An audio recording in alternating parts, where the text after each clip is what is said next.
Vamos a leer la palabra de Dios. ¿Habéis traído Biblia? Y si no, sale en la pantalla, pero si tienes tu Biblia, mejor sácala para leer directamente. A ver, ¿qué hago yo con esto? Me lío. Vamos a ir a Marcos, el Evangelio de Marcos, capítulo 6.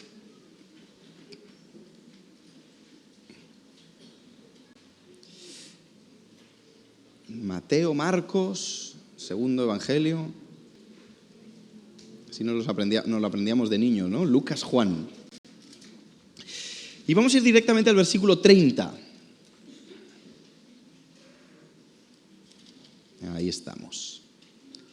El versículo 30 dice: entonces los apóstoles se juntaron con Jesús y le contaron todo lo que habían hecho y lo que habían enseñado. Él les dijo: venid vosotros aparte a un lugar desierto y descansad un poco. Porque eran muchos los que iban y venían, de manera que ni aún tenían tiempo para comer. Y se fueron solos en una barca a un lugar desierto. Pero muchos los vieron ahí y los reconocieron, y muchos fueron allá a pie desde las ciudades y llegaron antes que ellos y se juntaron a él. Salió Jesús y vio una gran multitud y tuvo compasión de ellos, porque eran como ovejas que no tenían pastor, y comenzó a enseñarles muchas cosas. Cuando ya era una hora muy avanzada, sus discípulos se acercaron a él diciendo: el lugar es desierto y la hora es muy avanzada, despídelos para que vayan a los campos y aldeas de alrededor y compren pan, pues no tienen que comer. Y Jesús respondió y les dijo: dadles vosotros de comer.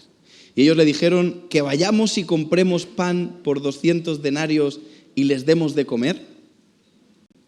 Y él les dijo: ¿cuántos panes tenéis? Y di verlo. Y al saberlo dijeron: tenemos 5 panes y 2 peces. Y les mandó que hiciesen recostar a todos por grupos sobre la hierba verde. Y se recostaron por grupos de 100 y de 50 en 50.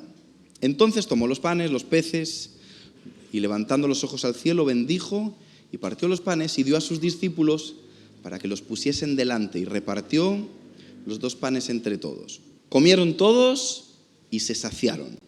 Y recogieron de los pedazos 12 cestas llenas y de lo que sobró de los peces.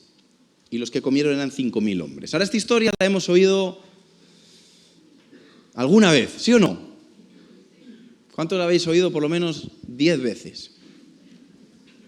No pregunto una vez porque esta es una historia básica de la Biblia, o sea, la multiplicación de los panes y los peces. Ahora, hay 2 veces que sucede esto, que se multiplica la comida, no es solamente una. Hay una en la que se alimentan 4.000 y una en la que se alimentan 5.000. Y nosotros acabamos de leer la de los 5.000. Ahora, quiero ponerle un poco de contexto a esta historia, porque para mí es muy importante.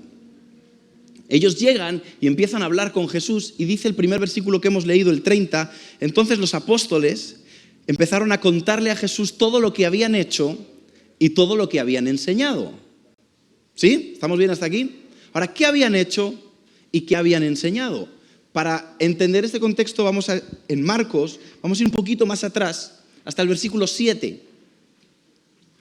Justo antes de este momento, dice después, curiosamente, de lo que hablamos hace 2 semanas, de que Jesús fue a Nazaret, a su casa, y predicó en el lugar donde él había crecido, y su gente lo despreció, y se tuvo que ir de ahí con el corazón, como diría el salmista Alejandro Sanz, partido, ¿no? Que él amaba a su gente, pero su gente no creía en él porque despreciaban a alguien al que habían conocido. Decían: este es uno de nosotros, ¿este quién se cree que es? Dice: entonces, después justamente de esto, llamó a los 12 y comenzó a enviarlos de 2 en 2, y les dio autoridad sobre los espíritus inmundos, y les mandó que no llevasen nada para el camino. Esto es un plan, hago un paréntesis aquí, que a mí no me gustaría. Ir sin nada para el camino. Si venís a Nava con un bocata por si acaso. Si los niños van al redil y en el autobús hay que pedirles que no coman. Ahora imagínate en una misión en la que le dicen: ¿sabes qué? No lleves nada. Dependes de la generosidad de las personas que te vas a encontrar donde vas a predicar. Esto es un plan muy brutal si viniesen de un éxito. Venían de que los despreciaran. O sea, Jesús va a predicar a su casa, a Nazaret, lo expulsan, se burlan de él, y entonces Jesús le dice, ahora vais a ir vosotros a predicar, pero no vais a llevar nada, vais a depender de la generosidad de las personas a las que le prediquéis. Y yo me imagino a los discípulos diciendo, vamos a pasar hambre. Si todo el mundo es como esta gente que acabamos de ver.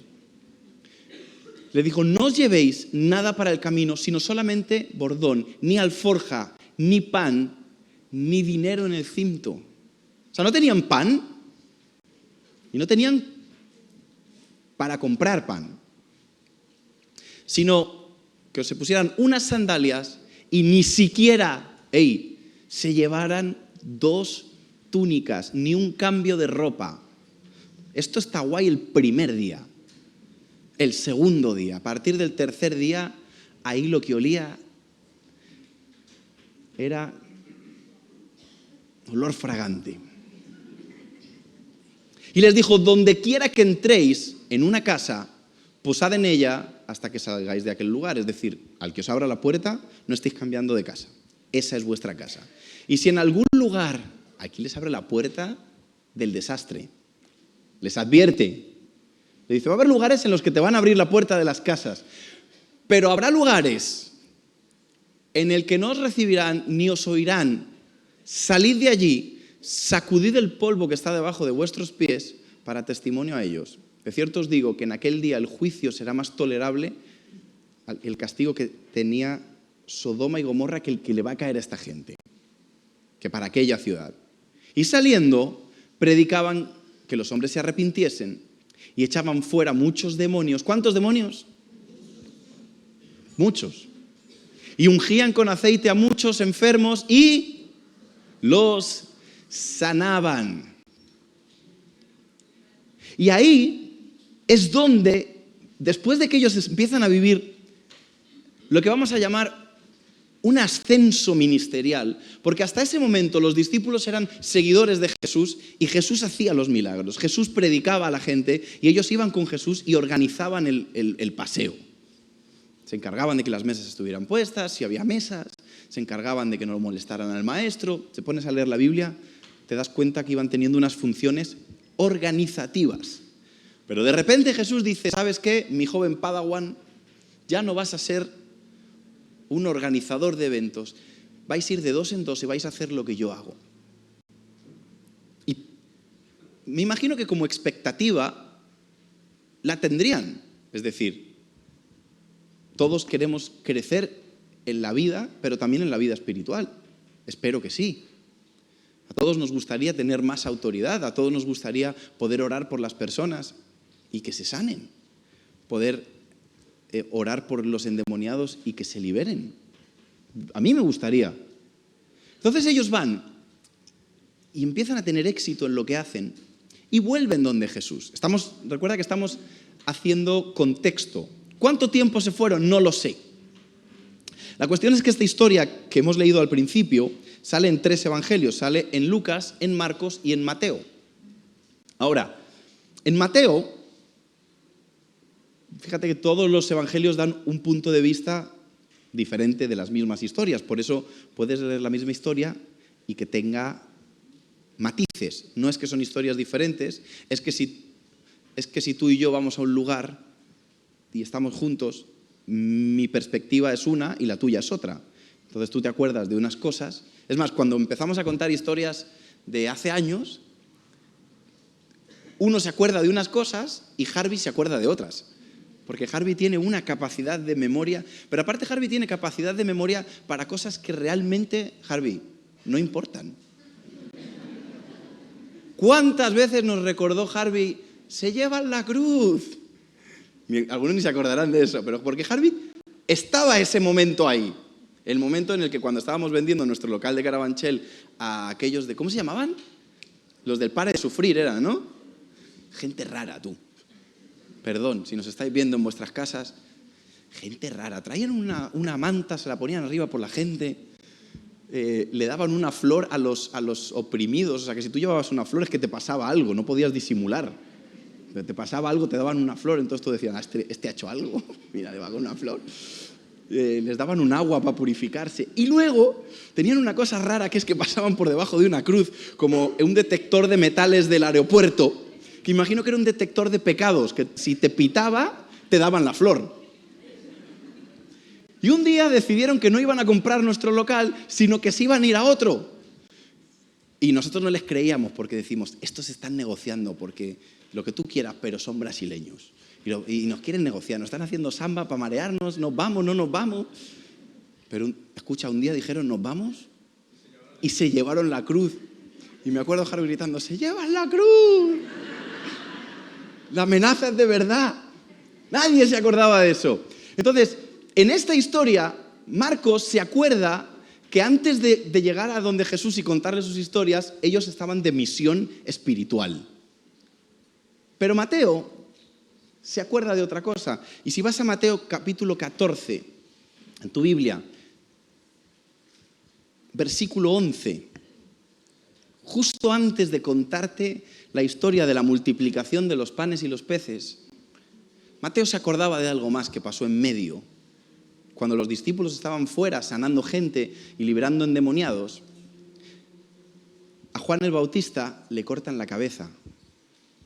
Y dice, para hacerte la historia larga, corta, que tenemos muchos textos hoy, dice, y fue traída la cabeza de Juan el Bautista en un plato y dada a la muchacha, que era la hija de la sobrina de Herodes. Herodes le corta la cabeza, esta historia también la hemos oído muchas veces, porque la sobrina le baila, él se viene arriba y le dice, te daré lo que pidas, la madre le pide que le corten la cabeza. Hoy no vamos a hablar de esta historia, pero consiguen la cabeza de Juan el Bautista. Versículo 12, entonces llegaron los discípulos de Juan, tomaron el cuerpo, lo enterraron y fueron y dieron las nuevas a Jesús. Entonces, el contexto es que los discípulos están fuera de misión, sanando, teniendo éxito. Y Jesús, mientras los espera, se acercan unos cuantos discípulos de Juan y le cuentan a Jesús que su primo acaba de ser decapitado. Y aunque Jesús tenía una perspectiva eterna, Jesús necesitaba estar solo. Pero déjame el siguiente versículo, Emma, por favor. Y oyendo Jesús, ¿qué oyó Jesús? Que acaban de matar a su primo, se apartó de allí en una barca, un lugar desierto, y apartado. Y cuando la gente lo oyó, lo siguió a pie desde las ciudades, y saliendo Jesús vio una gran multitud y tuvo compasión de ellos y sanó a los que estaban enfermos. Y si seguimos leyendo esta historia de Mateo, dice que se hizo de noche y era un lugar desierto, y los discípulos se le acercaron y le dijeron, esta gente tiene hambre y no tienen dónde comer. Ahora, ¿por qué te estoy poniendo contexto? Porque esta historia de la multiplicación de los panes y los peces para los 5.000 llega en una encrucijada en la que hemos leído dos textos que nos dan dos claves muy importantes para entenderla. La primera es que Jesús necesitaba estar solo porque le acababan de dar una noticia realmente triste. Y aunque Jesús era el Hijo de Dios, Jesús, la Biblia nos enseña que tenía sentimientos, tenía emociones. Y no creo que para Jesús fuera una buena noticia. Es más, dice que después de oír eso necesitaba irse a un lugar apartado. Pero que en ese proceso llegaron sus discípulos y mientras él estaba triste, ellos le estaban contando cosas alegres. Los demonios se nos sujetan y se sana la gente. Y en Marcos dice entonces, dijo, vamos a un lugar tranquilo a descansar, porque no tenían tiempo ni para comer de la cantidad de gente. Entonces tenemos a gente que le ha ido muy bien en la vida en los últimos días, con hambre, y a Jesús con un dolor emocional. Y la historia dice que Jesús, en el momento en el que ve a la gente, ¿qué tiene por ellos? Compasión. ¿Sabes quién necesitaba compasión en ese momento? Jesús. El que necesitaba sentarse un ratito y ser comprendido era Jesús. Ahora, es curioso porque Esto es lo que se llama el fenómeno de frecuencia. ¿Alguien ha oído hablar del fenómeno de frecuencia? Lo vivís todos los días. El fenómeno de frecuencia, o su nombre más técnico es el fenómeno Baader-Meinhof, que es un nombre alemán. Es que de lo que tú necesitas, ahora tiene otro nombre más moderno, pero de lo que tú necesitas, de repente empiezas a verlo en todos lados. Ahora se llama algoritmo. En el momento en el que... Es muy curioso porque dice este estudio que el cerebro toma la información y la divide a una velocidad muy rápida, mucho más de lo que tú piensas, y considera que hay cosas que son importantes y cosas que no son importantes. Pero de repente, tú dices, que yo esto lo he contado varias veces, yo en el momento que Nati me dijo que estaba embarazada, yo empecé a ver padres con niños por todos lados. ¿Aparecieron ese día? No. Mi cerebro, después de recibir una noticia importante, consideró que eso que él desechaba, que yo veía antes a los padres con sus hijos, ahora era importante. Y me daba cuenta. ¿Os pasa cuando tenéis un teléfono que os empieza a fallar, empezáis a ver a todo el mundo con un teléfono nuevo, ¿sí o no? Y pasas por los lados y las tiendas de Samsung y de iPhone parece que tienen más luz que antes. ¿Os ha pasado o no os ha pasado? Te compras un coche de una marca, de la que sea, y empiezas a ver ese coche por todos lados. ¿Cuántos Atecas has visto desde que te compraste el tuyo? Un montón. Y tú dices, ¿y estos coches estaban aquí antes? Tu cerebro acaba de decir, esto es importante para ti. Entonces, te lo empieza a enseñar. Y podemos estar dando ejemplos horas. Pero es lo que pasa en el momento en el que tú en tu teléfono buscas algo, el algoritmo dice, este necesita esto. Sea de lo que sea. Por eso a los jóvenes le decimos, enséñame tu lupa de Instagram y te diré quién eres. ¿Sabéis lo que es la lupa, verdad? ¿Cuántos tenéis Instagram? ¿Sí?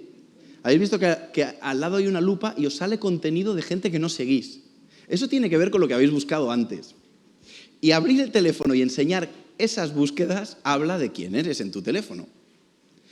Pero ¿por qué pasa todo esto? Es curioso porque Jesús está enseñando con su ejemplo una verdad muy profunda que le quería enseñar a sus discípulos. La verdad de que el éxito no siempre es completo. Ellos venían de tener éxito ministerial, pero dice el texto en Marcos que tenían tanto trabajo que no tenían tiempo para comer. Por eso, a las 2-3 horas de Jesús estar orando por la gente y sanando personas, los discípulos se le acercan y dicen, esta gente tiene hambre. ¿Por qué se dan cuenta los discípulos que esta gente tiene hambre? Porque en el algoritmo de su cabeza estaba, oye Jesús, yo pensé que después de haber ido a sanar y de haber ido a orar por los enfermos y los endemoniados y haber vuelto con éxito, me iban a poner una mesa por lo menos para comer con los pastores. Y lo que me he encontrado es todo un día lleno de más trabajo, que no había tiempo ni para comer. Entonces, claro, como en su algoritmo lo que estaban buscando era comida, ¿sabes lo primero que se dieron cuenta que necesitaba esa gente? Comer. Abro un paréntesis. ¿Tú crees que esa gente estaba ahí porque necesitaba comer o porque necesitaba algo más que Jesús hiciera por ellos? ¿Algo más? No iban a comer. Probablemente estaban enfermos, probablemente estaban afligidos, probablemente estaban sin esperanza. Pero los discípulos, su algoritmo solo les dejaba ver una cosa. Esta gente tiene hambre. Entonces Jesús, ¿qué les contesta? ¿Qué les contesta? Dadles vosotros de comer. Y aquí es donde se complica. Porque pensamos que cuando hacemos las cosas bien, todas nuestras necesidades van a ser cubiertas. Y entonces así podremos empezar a servir al Señor y a los demás una vez que yo esté cómodo, una vez que yo esté lleno, una vez que yo esté sano, una vez que yo haya cumplido con todo lo que mi corazón desea, tengo la capacidad de servir a los demás. Y Jesús le dice a sus discípulos, yo estoy regalando compasión en uno de mis peores momentos porque hay un principio espiritual en dar de lo que te falta. Por eso le dice, ¿que tenéis hambre? Muy bien, darles vosotros de comer. Y te hago la pregunta ¿y si la provisión a tu necesidad está después de que hayas cubierto esa misma necesidad en otra persona? Y si me pongo más intenso, ¿y si Dios te ha puesto en necesidad para que despiertes tu algoritmo a la necesidad de los demás? Porque es muy sencillo no ver el hambre cuando tú no tienes hambre. Nosotros, la pelea clásica, que no es pelea, que es discusión de mis padres cuando salimos de vacaciones, es siempre la misma. Mi padre es una persona ordenada en los horarios de comer y mi madre es freestyle.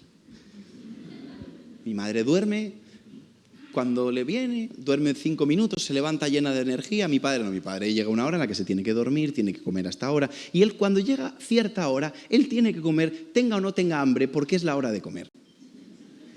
Mi madre no, mi madre fluye. Entonces, mi padre a partir de la 1:30 empieza siempre a decir como, ¿y qué vamos a hacer?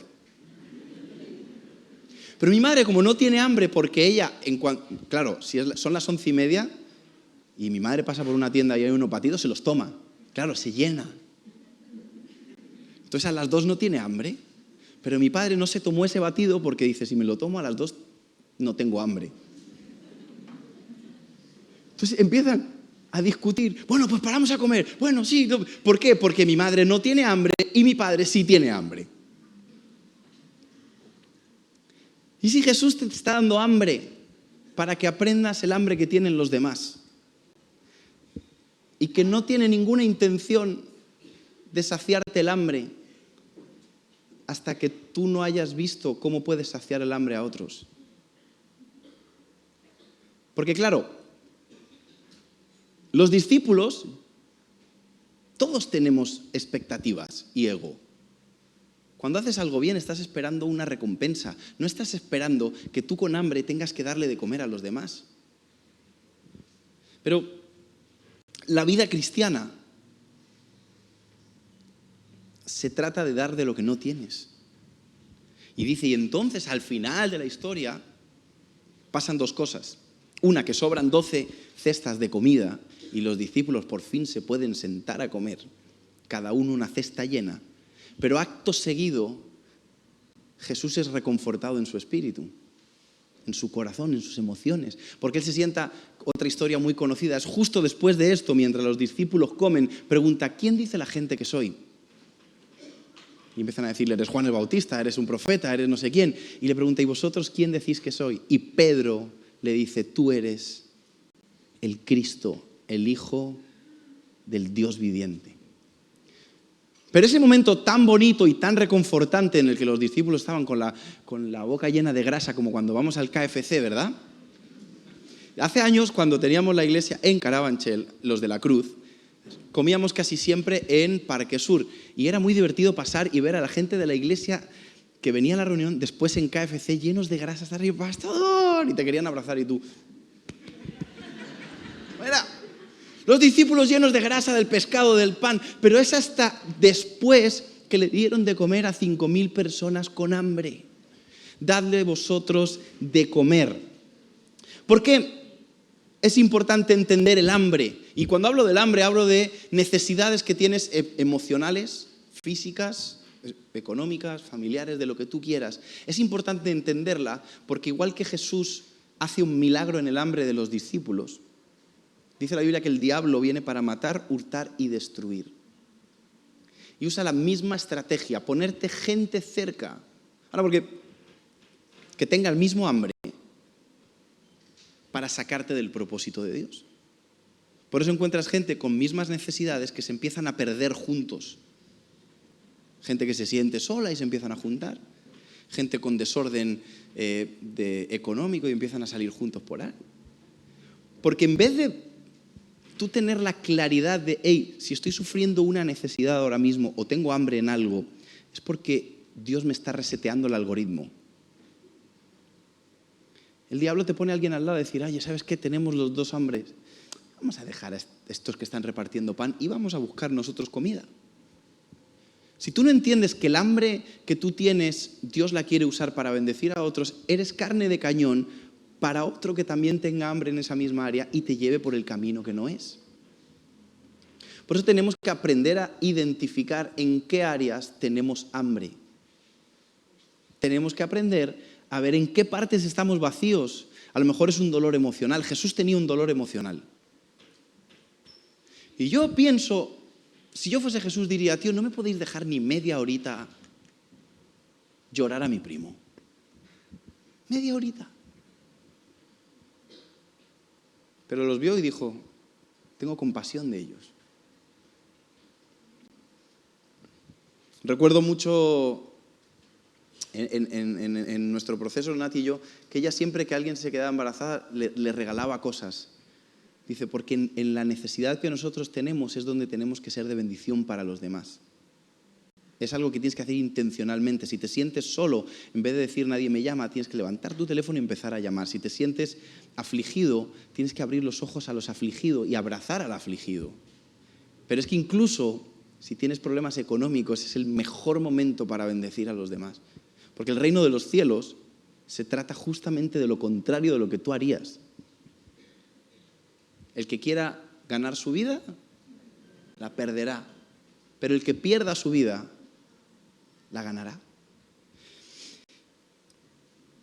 Servir, ser de bendición a los demás, es el siguiente paso que todo hijo de Dios tiene que hacer después de encontrarse con su Salvador. Nosotros no podemos vivir pensando en nuestra retribución en la vida cristiana. Tenemos que vivir siempre pensando en cómo ayudar a los demás. Porque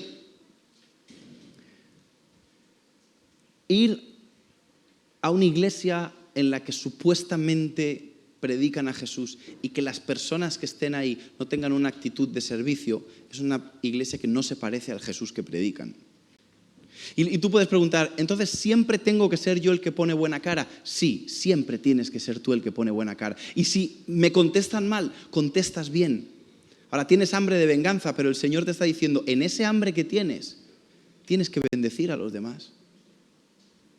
Porque yo te aseguro que la bendición que tuvieron los apóstoles no la tuvo nadie más. Ahora quiero hacer una recapitulación. Nosotros aquí en la iglesia tenemos muchas áreas en las que la gente sirve. ¿Qué es servir? Y quiero hacer una estructuración rápida, ¿vale? Servir en la iglesia es servir a las personas. Es decir, es hacer cosas para que otro tenga la vida un poco más fácil. Eso es lo que hacemos aquí. Cuando está Lady aquí en la cámara, sentada, no te estaba viendo nadie, ahora te está viendo todo el mundo porque les he despertado el algoritmo de las cámaras. Está aquí para que alguien en su casa, quizás que no pudo venir, pueda ver la reunión. Está sirviendo a los demás. Ahora está probablemente tensa, os voy a contar cosas que no sabéis. Todas las semanas aquí hay una bronca en el chat de multimedia. A alguien se le olvida un cable, alguien no puso a grabar la prédica. Espero que hayáis puesto a grabar la prédica, amiguitos ¿sí? Siempre hay esos cascos que tienen ahí, los están regañando. Esta gente vive tensa toda la reunión. Porque aparte de todo, tienen que estar pendientes. ¿Quién está hoy dando órdenes ahí dentro? Miguelón, encima. Vaya tela. Le ponen a Miguelón ahí. Pero luego tienen que estar pendientes de cuando están grabando que si yo me estoy equivocando en la letra, que no me enfoquen, porque yo luego veo la reunión y digo, ¿por qué me enfocáis cuando me equivoco? Pero Miguelón le está diciendo, es una tensión. ¿Por qué viven esa tensión? Porque es servir a los demás. Ahora, para servir, nosotros en la iglesia siempre tomamos un proceso. ¿Por qué hay un proceso para servir?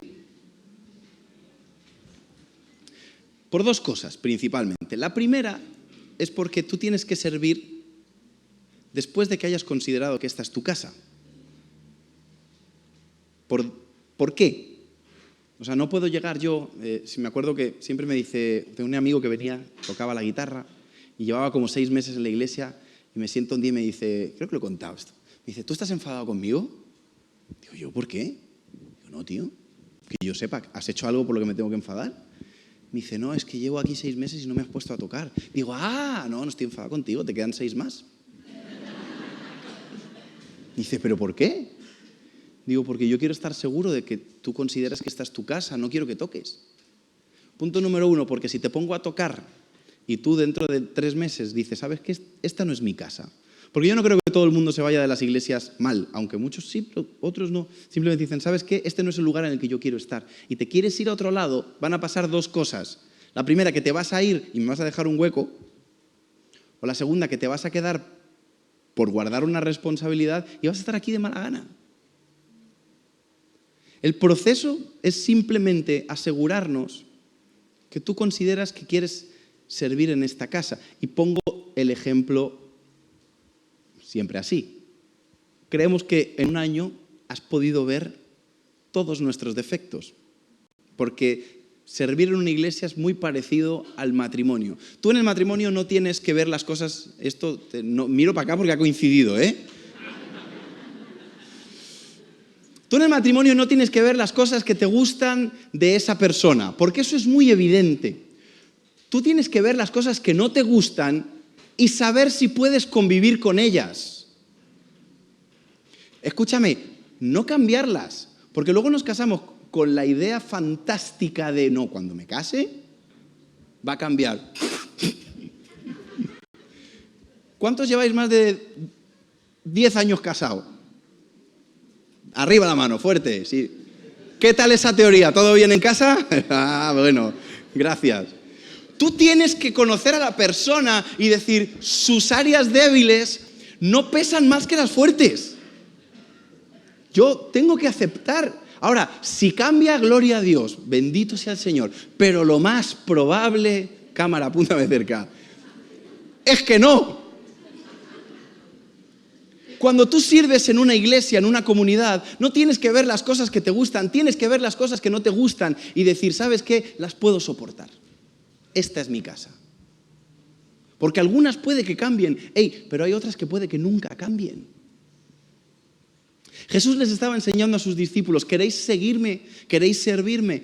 Vais a vivir incómodos mucho tiempo, porque seguir a Jesús es incómodo. Y te quiero decir algo, si tú en el último tiempo, si tú en los últimos meses, en el último año, nada te ha resultado incómodo de seguir a Jesús, no estás siguiendo a Jesús, te estás siguiendo a ti mismo. Si tú no has tenido que dejar de hacer algo que querías o necesitabas por servir a los demás, tú te estás sirviendo a ti mismo. Porque seguir a Jesús y servir es incómodo. Dar de comer teniendo hambre es incómodo. Tener que ser siempre el que abre la puerta es incómodo. Pero es el proceso de las personas que quieren seguir a Jesús. El que quiera seguirme, tome la cruz y sígame. Ahora, nosotros somos una iglesia que nos encanta que la gente sirva. Y esto es probablemente una prédica invitándote a servir, pero que lo hagas con la certeza de que servir es incómodo, pero vale la pena. En la ola de partos, cuando empiezan a venir los mareos y las contracciones, los que hemos pasado ya, Daniela, voy a hablarte. Te va a doler, pero vale la pena. ¿Vas a pasar hambre? Sí, pero vale la pena. Entonces, en el proceso que usamos nosotros, queremos que simplemente tomes el tiempo de decir, las cosas que no me gustan de esta comunidad pesan menos que las que sí me gustan. Y entonces te queremos abrir la puerta para que sirvas, porque no te queremos cargar con una responsabilidad que a lo mejor no quieres llevar. Y segundo y más importante, para que el día que te pongas mal, porque te vas a poner mal, te vas a desanimar en la fe, vas a pensar que todo el mundo te odia, vas a pensar que el pastor, el líder que te toca es un sinvergüenza. Te va a pasar. La pregunta no es si te va a pasar o no, es cuándo te va a pasar. Tú estés seguro que se te dio más tiempo a ti que a lo que hacías, porque qué feo es que valores a la gente solamente por lo que hacen y no por lo que son. Por eso si tienes un talento muy brutal y no te están usando, no es mala leche. Es que eres más importante tú que lo que hagas. Jesús no busca dones. ¿Sabes lo que busca Jesús? Personas. Y les da una lección brutal. ¡Hey, venís de triunfar, de tener éxito! Y es que yo creo que él lo sabía, que los engaña. Le dice, vamos a un sitio tranquilo a descansar y a comer. Ahora, si tú tienes hambre, es evidente, está ahí. Pero si además ya te digo yo que vamos a ir a comer, se te despierta el VIP que llevas dentro. Ya está, ya cumplí. Ahora quiero terminar leyendo un texto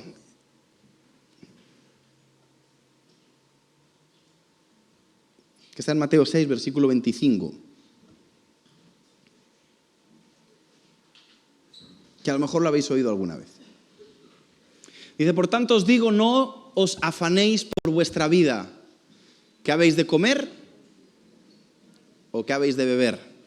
Ni por vuestro cuerpo, ¿qué habéis de vestir? ¿No es la vida más que el alimento y el cuerpo más que el vestido? ¿Habéis oído este verso alguna vez? ¿Verdad que sí? Dice, mirad las aves del cielo que no siembran, ni siegan, ni recogen en graneros, y vuestro Padre Celestial las alimenta. ¿No valéis vosotros mucho más que ellas? ¿Y quién de vosotros podrá, por mucho que se afane, añadir a su estatura un codo? Aquí es donde pega, donde duele. Yo viví con ese trauma toda mi vida. Quiero decir algo, da igual.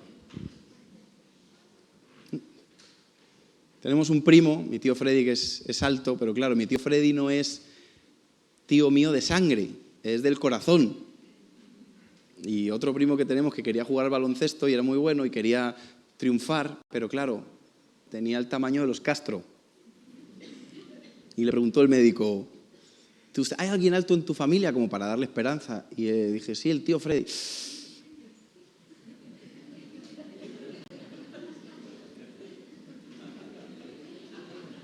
Por mucho que te afanes, no vas a crecer más. Y por el vestido, ¿por qué os afanáis? Considerad los lirios del campo, cómo crecen y no trabajan ni hilan. Pero os digo, ni aun Salomón con toda su gloria se vistió así como uno de ellos. Y si la hierba del campo, que hoy es y mañana se echa al horno, Dios la viste así, ¿no hará mucho más a vosotros, hombres de poca fe? No os afanéis diciendo qué comeremos, o qué beberemos, o qué vestiremos, porque los gentiles buscan todas estas cosas, pero vuestro Padre Celestial sabe que tenéis necesidad de todas estas cosas. Termina con el versículo al que quiero llegar. Mas buscad primeramente el reino de Dios. ¿Y qué? Y su justicia. Y todas estas cosas os serán. ¿Qué es el reino de Dios? ¿Y qué es su justicia? Está bonito la frase, porque como acaba diciendo, y todo será añadido, vale, guay, me gusta, I like. Pero, ¿qué significa? Pues te voy a dar claves. Significa dar de comer con hambre. Significa servir a los demás sin ganas. Significa ser siempre el que llama para pedir perdón. Esa es la justicia. Porque ¿qué valor tiene dar tu vida por el que te ama? Jesús dijo, yo vengo a dar la vida por mis enemigos. Se ha hecho muy de moda esta frase ahora, ¿no? En la película de lo de la nieve, de la sociedad de la nieve, ¿no? Que no hay amor más grande que el que da la vida por sus amigos, era la frase, ¿no? Jesús dijo, sí hay un amor más grande que el que da la vida por sus amigos, el que da la vida por sus enemigos. Tenemos una urgencia como hijos de Dios, de cubrir las necesidades de los demás, de servir, de dar, de abrir nuestra casa, de abrir nuestro corazón, de abrir nuestra vida a las necesidades de los demás. Y lo vamos a hacer por las buenas o por las malas, porque el reino de Dios y su justicia se trata del débil, del desvalido, del huérfano, de la viuda, del extranjero. Ahora dirá, pues yo soy extranjero también. No habla de eso, habla del que está desprotegido. A lo mejor alguno aquí hay que está desprotegido, tampoco juego a adivinar la vida de todo el mundo. Pero, ¿cuál es tu necesidad?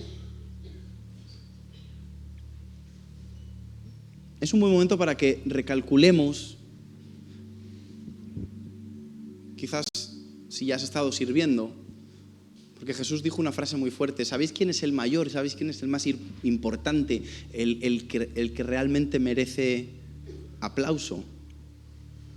El que sirve.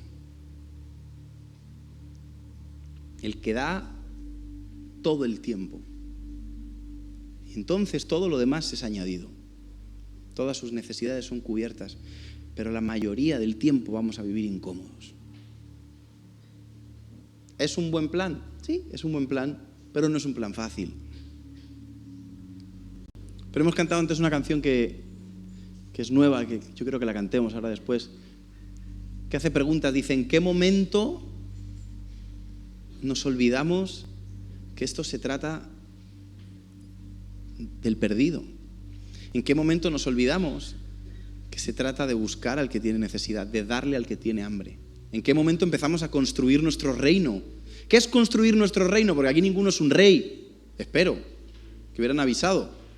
Siempre cuento, cuando fuimos a Sevilla en la pandemia, que no se podía viajar, nosotros nos compramos un AVE para ir a predicar a una iglesia y yo iba con mi carnet de ministro de culto. ¿Sabéis lo que es un ministro de culto? Un pastor o un imán o un cura, o sea, cualquier líder religioso de cualquiera de las religiones aceptadas por el Estado tiene un carnet que es ministro de culto. ¿Para qué es ese carnet? Para entrar en hospitales, para entrar en cárceles, para poder hacer una labor social. Pero nosotros usamos ese carnet para irnos a Sevilla. Y cuando yo llego y me para la policía: ¿usted a dónde va? En la estación de Atocha. Le digo: a Sevilla. ¿Y por qué va? Digo: pues porque soy ministro de culto y voy a una reunión cristiana. Y me dice: a nosotros no nos ha avisado nadie que viene ningún ministro. Claro, yo digo: ostras, ¿cómo salgo de esta? Pues es verdad que si esto hubiera pasado ahora me hubieran creído, porque el nivel de los ministros que tenemos hoy en día es bastante bajo y hubiera colado yo por un ministro. Pero fue hace unos años que todavía pues irían hasta bien vestidos. Entonces yo intentándole explicar al guardia: bueno, si hay algún rey aquí y no nos ha avisado, le pido perdón. Pero nuestro reino no es este, es buscar el reino del Señor, es servir a los demás. Y te quiero animar a que vuelvas a tener el amor por servir a los demás, por dar de comer. Dadles vosotros de comer. ¿Qué necesidad tienes? ¿Qué necesidad ves? ¿Te sientes solo? Dadles vosotros de comer. El algoritmo se te está despertando para que tú puedas ver de todas las necesidades que hay, para identificar la misma que la tuya y decir: voy a hacer algo. Voy a dar un paso al frente. Voy a incomodarme. ¿Cuánto tiempo creéis que pudo pasar? Esto es una cosa de las que a mí me llama la atención. ¿Cuánto tiempo tardarían en darle de comer 12 tipos a 5.000? Cálculo. Montón, ¿eh? Ah, no, pero los sentaban de 100 en 100. Bueno, pero había 100 igual, ¿eh? ¿Cuánto tiempo? Las que sirven la comida en el redil. Pero si aquí mi padre se pasa 15 minutos y se está desmayando alguno porque huele la comida allí. Y cuando empieza a oler a comida y mi padre no está terminando, os voy a contar códigos internos, ya que estamos hoy hablando de códigos internos. La gente que se levanta corriendo para allá es para intentar que paren, que deje de oler a comida. Con hambre, oliendo a pan, sirviendo comida. Horas y horas y horas. Pero claro, Por eso Jesús termina diciéndole: vosotros que sois capaces de despojar todos vuestros derechos por amar a los demás, tenéis un lugar reservado en el reino de los cielos, que es más importante, porque el mayor es el que sirve. Y aunque todos queremos vivir una vida muy cómoda, la realidad es que lo más importante es la eternidad que vamos a vivir. Es realmente el lugar en el que tenemos que enviar los buenos materiales. Por eso quizás algunos de los que estáis aquí servís. ¿Qué es servir? Es cubrir necesidades. Necesitamos hacerlo con una buena actitud otra vez, recuperar nuestra actitud.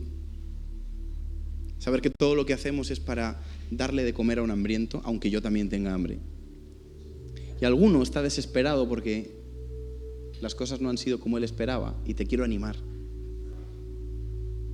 a que hagas algo por los demás, a que ayudes en algo. Guillermo, que hoy no está aquí, que es mi primo político, no es que él sea político, sino que se ha casado con mi prima. Ya hablando de ministros, ¿no? Ya tenemos uno más. Contaba su testimonio el otro día. Él toda la vida es súper talentoso, canta, toca el violín, toca el piano, hace de todo. Y cuenta que en una conversación que tuvimos yo le invité a que, ni me acuerdo casi de la conversación, pero así me acuerdo, a que sirviera en otra área, y en el testimonio dice: encontré sirviendo en otras áreas de la iglesia algo que no pensé que iba a encontrar. Sintió que bendecía contando su testimonio a otra gente, por ejemplo, evangelizando. También te quiero quitar ese concepto de que tú crees saber dónde puedes servir. Y te quiero invitar a que mires tu necesidad y a lo mejor está ahí. No que mires en qué eres bueno, sino que mires lo que necesitas. Y quizás Dios te está mandando señales.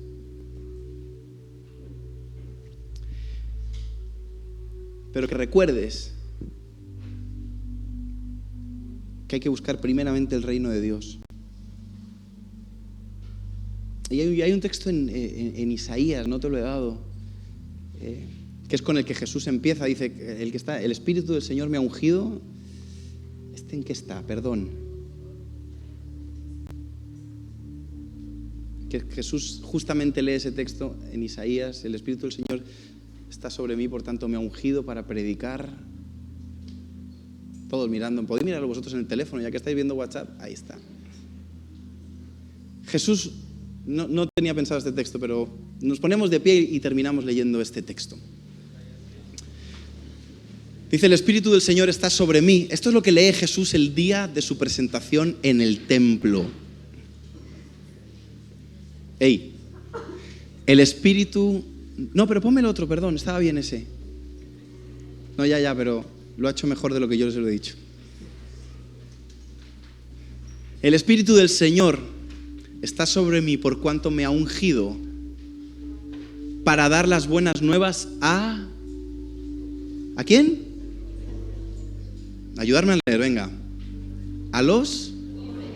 Me ha enviado a sanar a los quebrantados de corazón, a pregonar libertad a los cautivos y vista a los ciegos, a poner en libertad a los oprimidos. Y nos encontramos en la vida de Jesús que muchas veces Él se tenía que hacer el oprimido para librar a los oprimidos, que tenía que su corazón estar quebrantado para sanar a los quebrantados. Si no has estado incómodo últimamente, te estás siguiendo a ti, no estás siguiendo a Jesús. Y es un buen momento para que recuerdes que el Señor ha puesto su Espíritu sobre ti y te ha ungido para que empieces a cuidar al del corazón roto, para que empieces a buscar a los cautivos, a liberar, para que empieces a orar por los enfermos, para que empieces a llamar al solo. Señor, gracias, porque tu plan es más alto que el nuestro. Gracias porque todas nuestras necesidades están cubiertas en ti, pero no todas han sido cubiertas porque tenemos que aprender a ver la necesidad en los demás. Si tú en tu momento de dolor tenías compasión con los demás, ¿cómo no vamos a tener compasión por los demás? Señor, si tú en momentos de hambre tomabas el tiempo de dar de comer a los demás porque tenías claro que tu misión en la tierra era cuidar al más débil. Y el Padre que está en los cielos se iba a encargar de cada detalle. Señor, permítenos servirte todo el tiempo.